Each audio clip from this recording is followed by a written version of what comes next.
Satunya ini 5.000. 5.000? Iya. Emang ada untungnya? Ada. Kalau nggak ada untungnya nggak bakalan saya jual, saya makan sendiri. Emang kalau 5.000 tuh buat teteh untung berapa itu? Teteh jual 5.000 tuh, dapat Iya. untung berapa? Modal berapa? Ini modalnya paling kalau misalnya dijual modal satuan ini 2.000.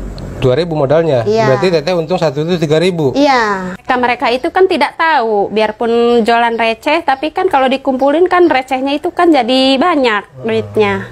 Jadi orang-orang itu nggak ada yang tahu. Kalau orang-orang tahu hasilnya bisa lumayan besar, ya orang-orang juga pasti semuanya pada pengen jualan. Nanti kebanyakan orang jualan nggak ada yang beli. Makanya biarkan saja mereka berkoar-koar. Emang ada untungnya itu jualan kayak gitu. Padahal kan untungnya sangat besar. Lumayan lah daripada lu manyun di rumah nggak ngasilin duit, mendingan gue. Justru karena omongan orang, saya nyinyirin orang malah bikin menginspirasi, bikin saya semangat. Tambah semangat lagi untuk mencari cuan. Yang penting tidak merugikan orang, ya kan? Daripada ngebacot, nongkrong-nongkrong nggak jelas, nyinyirin orang, nggak dapat duit, dapat dosa iya. Mendingan saya tinggal di rumah, diam di rumah tapi bisa ngasilin duit. Iya, sambil duduk duit ngalir sendiri ya teh? Iya. Ini luar biasa ini. Lumayan bang, hasilnya bang, jualan-jualan kayak gini bang. Bisa buat makan, bisa buat jajan anak, gaji suami kita simpen buat beli sawah, oke?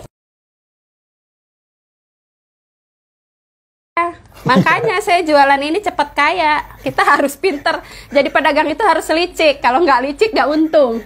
1 minggu saya bisa beli mobil Pajero, bukan Pajore ya. Nyari untung lah, ngapain kalau nggak untung dagang mendingan tidur. Di mana-mana kalau jadi pedagang itu harus licik.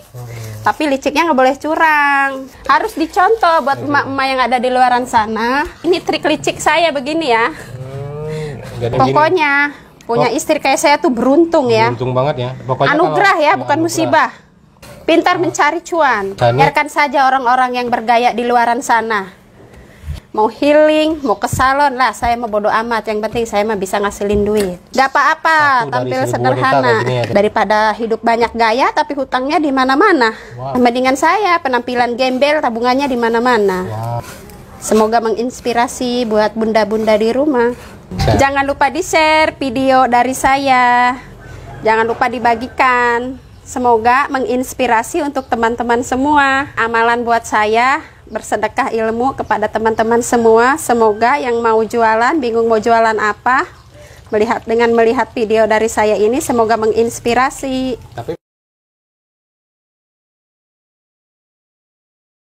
Saya kan dulunya mikir gimana caranya bisa ngasilin duit tapi tanpa harus ninggalin anak-anak. Ya begini jalannya bikin usaha di rumah. Dengan menontonnya video saya ini, semoga emak-emak yang ada di luaran sana semoga menginspirasi, bisa ikut jualan di rumah, bisa sambil jaga anak, bisa sambil ngerjain kerjaan rumah, tapi bisa menghasilkan cuan. Iya, awalnya saya kan lihat-lihat di YouTube tentang makanan, tentang jajanan. Terus saya memodifikasi lagi, terus saya kasih resep rahasia biar orang nggak tahu, biar rasanya lebih enak. Lumayan bang, hasilnya bang, jualan-jualan kayak gini bang. Bisa buat makan, bisa buat jajan anak, gaji suami kita simpen buat beli sawah, oke? Oke. Ya, manusia itu kan nggak ada puasnya. Kalau manusianya yang bisa bersyukur ya, biarpun duitnya seberapapun itu pasti merasa cukup. Ya mungkin saya termasuk orang-orang yang serakah. Saya ini kan orangnya gila duit, duit. Jadi orang-orang itu nggak ada yang tahu. Kalau orang-orang tahu hasilnya lumayan besar, ya orang-orang juga pasti semuanya pada pengen jualan. Nanti kebanyakan orang jualan nggak ada yang beli. Makanya biarkan saja mereka berkoar-koar. Emang ada untungnya itu jualan kayak gitu. Padahal kan untungnya sangat besar. Lumayan lah daripada lu manyun di rumah nggak ngasilin duit, mendingan gue. Yang penting tidak merugikan orang, ya kan? Daripada ngebacot, nongkrong-nongkrong nggak jelas, nyinyirin orang, nggak dapat duit, dapat dosa iya.